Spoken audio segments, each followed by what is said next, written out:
শেখ হাসিনার সবচেয়ে প্রিয় হচ্ছে দুটো জিনিস, একটা হচ্ছে নিজের ও পরিবারের নিরাপত্তা, আর দ্বিতীয় হচ্ছে ক্ষমতা। এই দুইটার একটা ছাড়া উনি বাঁচবেন না, মানে দুটো ছাড়াই উনি বাঁচবেন না। তো উনি ফিরলেও কিন্তু উনি তো অপোজিশন বেঞ্চে বা বিরোধী দলের রাজনীতি করার জন্য ফিরবেন না। উনার তো চাই অতদূর যাচ্ছেন যে আগে তো তাকে সরকারে গ্রেপ্তার করতে হবে। এগুলি তো হচ্ছে আমাদের আইনের কথা, কিন্তু উনি তখনই আসবেন যখন তার শতভাগ নিরাপত্তা নিশ্চিত করা হবে এবং তিনি ক্ষমতা পাবেন। রয়টার্সকে একটা সাক্ষাৎকার দিয়ে শেখ হাসিনা বেশ আলোড়ন তুলে ফেলেছেন চতুর্দিকে। দেশে ফেরা নিয়ে নানান কথাবার্তা শুরু হয়েছে। শেখ হাসিনা কি সত্যি দেশে ফিরতে চান, না সেরকম কোনো পরিকল্পনা করে থাকতে পারেন, অথবা এটা একটা রাজনৈতিক বক্তব্য বা স্টান্ট? কি হচ্ছে এটা? না, এর আগেও কিন্তু উনি বেশ কয়েকবার বলেছেন, অডিও মেসেজ আমরা যেটা শুনেছি। এখন এটা উনার কণ্ঠ না এআই দিয়ে করা, আমরা তো বুঝতে পারতেছি না যে আমি আছি, কাছাকাছি আছি, যে কোনো সময় ঢুকে পড়তে পারি। তো এখন রয়টার্সে যেটা দিয়েছে এটা তো তার বক্তব্যই, নাহলে তার রয়টার্স এটা প্রকাশ করতো না। তো এখন তিনি তো এর আগেও অনেকবার অনেক কথা বলেছেন, তো এটার তো কতটুকু রিলাই করা যায় তার কথার উপরে, বা উনি তার সমর্থকদেরকে চাঙ্গা করার জন্য এটা বললেন কি না, অথবা বাংলাদেশের উপর কোনো চাপ সৃষ্টির অংশ হিসাবে এটা এসছে কিনা বলা মুশকিল। তবে উনার দেশে ফেরাটা নির্ভর করছে উনার ঐকান্তিক চাওয়া এবং বাংলাদেশের চাওয়া। দুইটা চাওয়া যদি এক মোহনায় মেশে তাইলে উনি ফিরতে পারবেন। উনি ফিরতে চাইলেন, বাংলাদেশ চাইলো না, তাইলে হবে না। আবার বাংলাদেশ চাইলো, উনি চাইলেন না, তাহলেও হবে না।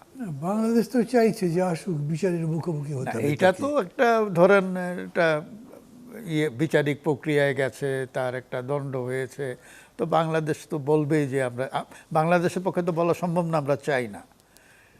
কিন্তু ভেতরে ভেতরে বাংলাদেশ যদি উনি সত্যি সত্যি চলে আসে, তখন পরিস্থিতি কি হয় আমরা জানি না, সামাল দিতে পারবে কিনা। আপনার হয়তো খেয়াল আছে, তখন তো জামাতে ইসলামী মানে খুবই অবস্থায় ছিল, বিপর্যস্ত অবস্থায়, যখন গণজাগরণ মঞ্চ হয়, তাই না? তো তখন একটা দণ্ড হলো কাদের মোল্লার, এটা কম হয়ে গেছে বলে আন্দোলন শুরু করলো, ফাঁসি দিতে হবে। ওইটাকে ব্যালেন্স করার জন্য আবার সরকার পরে দিল সাইদির ফাঁসি। তখন ওইটা নিয়ে একটা তুলকালাম হলো এবং বহু লোক মারা গেল। তখন আবার সরকার পিছু টান দিল, দিয়ে ওইটাকে করলো, কাদের মোল্লাটাকে প্রমোশন দিয়ে করলো ফাঁসি, আর ওইটাকে ডিমোশন দিয়ে করলো কি আজীবন কারাবাস। তো পরিস্থিতিটা অনেক সময় সামাল দিতে পারে না। তো এই অনেকগুলো ফ্যাক্টরের উপর ডিপেন্ড করছে যে বাংলাদেশ আসলে চায় কিনা উনি আসুক, আর শেখ হাসিনা আদৌ চান কিনা উনি এই দেশে আসুক। কারণ শেখ হাসিনার সবচেয়ে প্রিয় হচ্ছে দুটো জিনিস, একটা হচ্ছে নিজের ও পরিবারের নিরাপত্তা, আর দ্বিতীয় হচ্ছে ক্ষমতা। এই দুইটার একটা ছাড়া উনি বাঁচবেন না, মানে দুটো ছাড়াই উনি বাঁচবেন না। তো উনি ফিরলেও কিন্তু উনি তো অপোজিশন বেঞ্চে বা বিরোধী দলের রাজনীতি করার জন্য ফিরবেন না। উনার তো চাই অতদূর যাচ্ছেন যে আগে তো তাকে সরকারে গ্রেপ্তার করতে হবে। এগুলি তো হচ্ছে আমাদের আইনের কথা, কিন্তু উনি তখনই আসবেন যখন তার শতভাগ নিরাপত্তা নিশ্চিত করা হবে এবং তিনি ক্ষমতা পাবেন। আবার বলেন।